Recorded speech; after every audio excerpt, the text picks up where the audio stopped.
All right, everybody. Now that it's spring, we're going to do one more giveaway to get seeds in your garden, and we're going to do our direct seed sowing giveaway, which happens to be Ben's favorite giveaway, shockingly enough.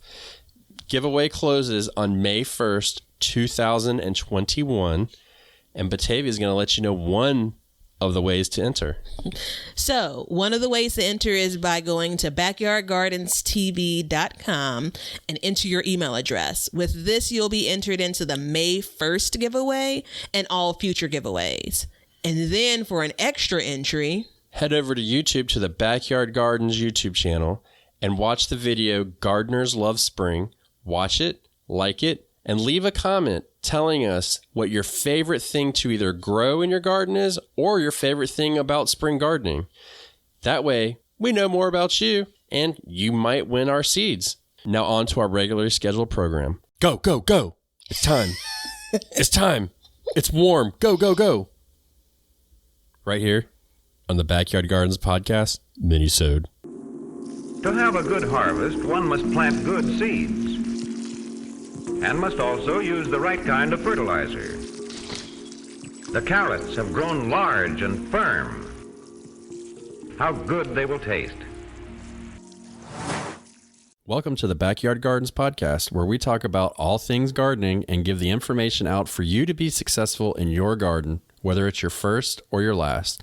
We are your hosts, Ben, the backyard gardener, and Batavia, the front yard gardener. One in the country, one in the city.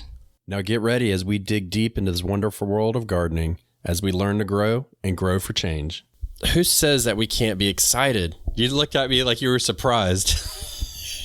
I'm just saying, I'm not, once again, I'm out of socks. So there is that. Yeah, there is that. Mm-hmm. So if you're a faithful, loyal listener to us, then you know that we wait for this time. And this isn't exactly your planting date. This is what we have become at the Backyard Gardens headquarters. We have decided that this is the average date. Mm-hmm. Okay, so excuse the excitement if you're still a couple weeks out. I'm truly and greatly sorry. But listen to it now, and then when your date comes up, listen to it again and rejoice with us. There it is. There it is. There it is. So at this point, what are we doing? We're hardening off. Yeah, we're preparing. This is like the pre-planting step. Yes. Right? Plants are like, wait a minute. This is the outdoors? My ancestors told me about this. There's something in my DNA that makes me feel comfortable here. I was always uncomfortable in that big thing you had me. Is it possible that this is where I should have been? All of my live long days? You could have, but you wouldn't have made it far. So remember last week we tasked you to go out and find where to harden off? Mm-hmm. Well, now we're hardening off. Yeah. Okay. So there's a technique to it, and we got to get you going on that technique. So as we alluded to earlier in last week's episode, the anxiousness for me gets kind of high around this time because this is like one of the few points in the garden season where it's make or break, right? Don't wash away all of your work by putting your seedlings in some swampy area that's getting a lot of water. Get it washed away. See what I did there? I see it. Yeah. I see it. Yeah. But you spent last week figuring out the perfect place for it, right? So you shouldn't have this issue. Now, I will say this, around this time of year, every time I go outside in the mornings and the evenings, especially to get my seedlings, I can hear the collective butt clenching of everybody in the area that's nervous. They're like, oh, it's not going to make it. Yeah. So we're going to start on day one. You're just going to put your seedlings out in the shade for a couple hours. Not even, maybe just an hour. Mm-hmm. And then you're going to put them back underneath your lights.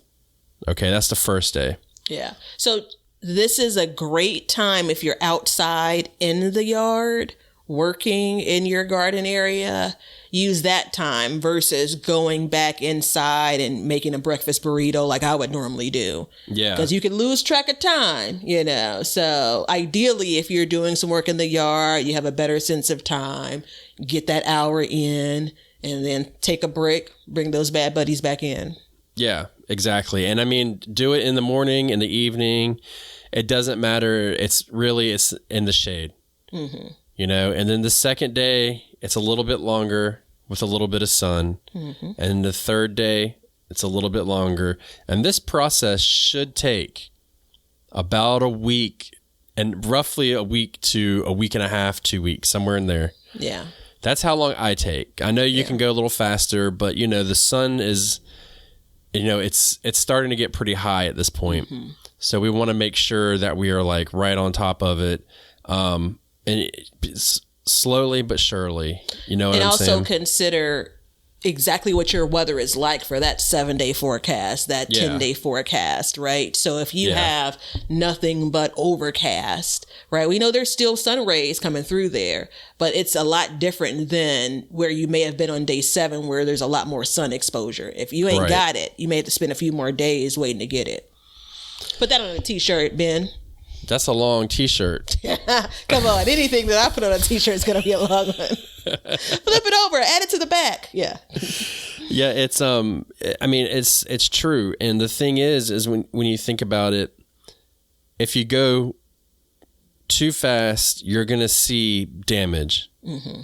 Okay. You're going to see wilting leaves. You're going to see brown spots, stuff like that. But if you go slower, you can minimize that, because every time you get that, you set that plant back. Yeah. Okay, you're already shocking the crap out of it, because it's been in your house between 65 and 75 degrees is what the average house is in this country.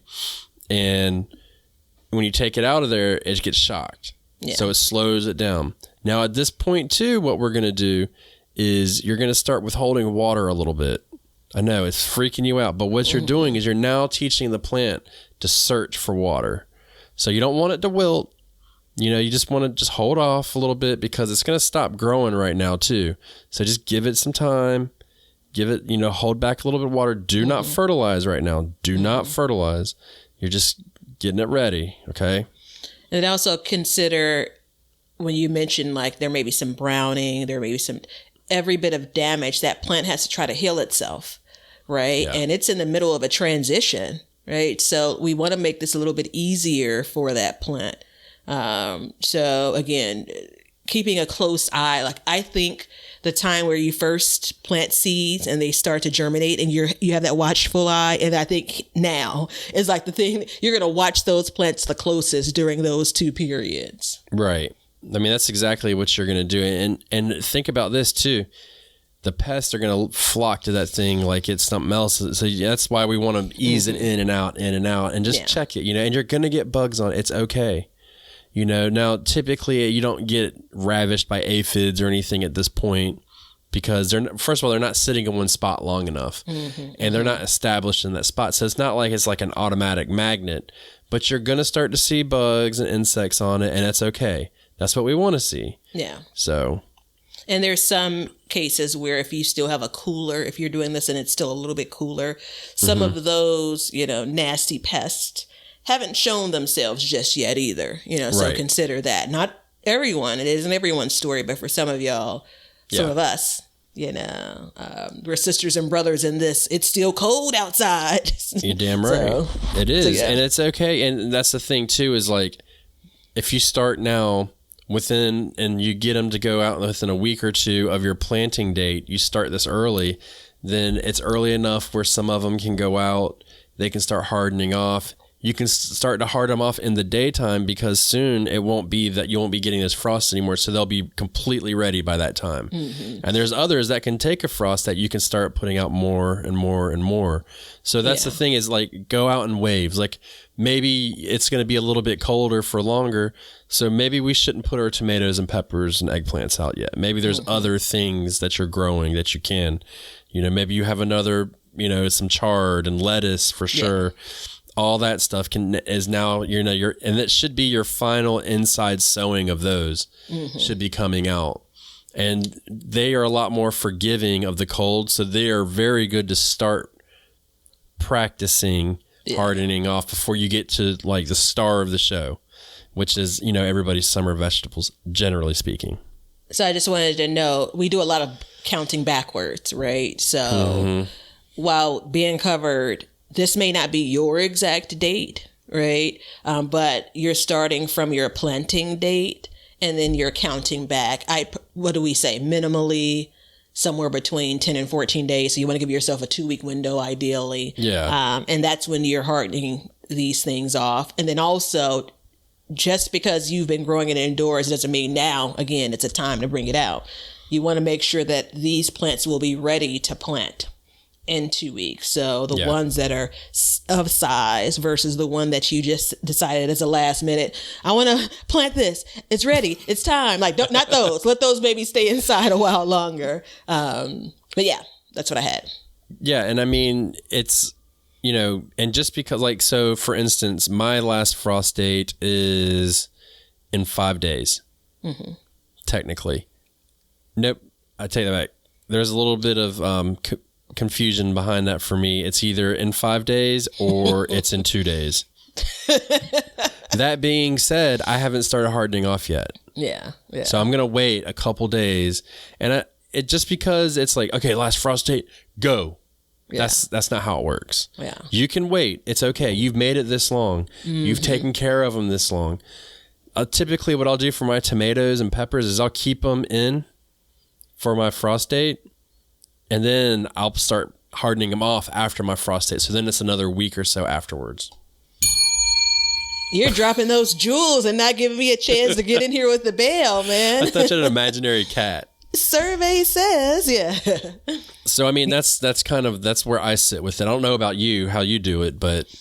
Well, I have, again, been a little bit later. So I'm generally past my frost date, but I'm trying to get a little bit closer to it because I want to give my plants a little bit longer of a window.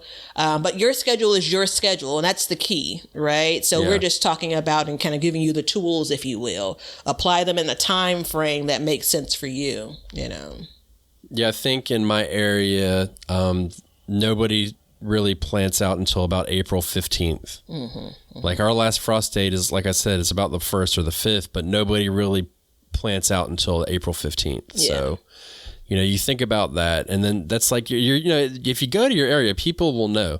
Like if you go to your garden center, they'll tell you like, oh yeah, we don't put our tomatoes out until, whatever. And that's really what you should do. But don't be afraid to start hardening off afterwards. Like give them a break. You know what I mean? Don't risk it. You've put a lot of effort at this point. If you're like me and you've overmixed your fish fertilizer in your house and your whole house smelled like ass for about 3 hours, then don't make that for nothing. Yeah. Don't make that for nothing. Check your forecast, right? Again, you want to make sure that if snow's coming, don't put it out. There it is. And it's okay to miss a day. So you've had your plants going out for 3 days, bad storm.